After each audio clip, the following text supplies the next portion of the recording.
There are three main motions that you're going to need to be able to achieve in a wrestling stance: forward and backward, lateral, left and right, and circling, clockwise and counterclockwise, or left and right. Let's talk about your lead leg. Most of you watching this, 90% of you are gonna have your right leg as your lead leg.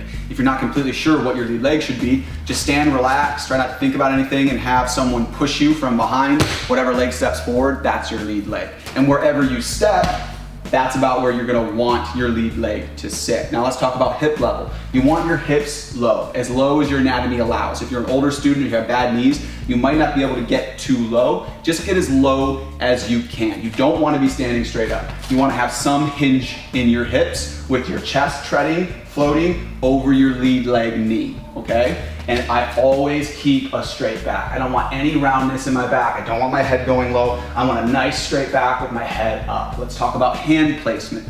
Where do I want my hands? Iowa style, there's two main options for your hands.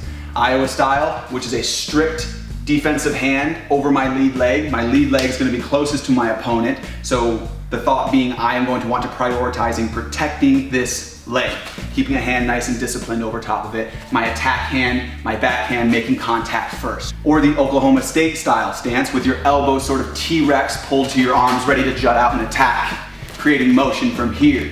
All the while, guys, I'm never tense. I'm never tense here. I maintain good position, but I'm nice and loose and relaxed. A lot of times you'll see wrestlers do this kind of stuff, or they let their arms jig out or stutter step. They're just reminding themselves to stay relaxed. They're just taking a small break here, creating some fluid motion, okay?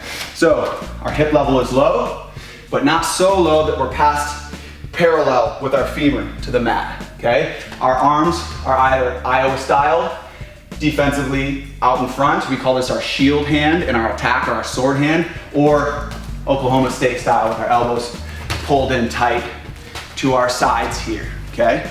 Now, when we're creating the motion that we want in our stance, whatever way you're going, that's the leg that's gonna lead. So if I'm moving forward, my lead leg leads the movement.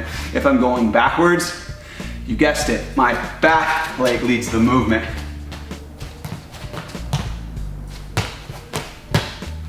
And circling, whichever way I circle leads the movement. And I'm never overstepping. I always want to achieve short, choppy steps.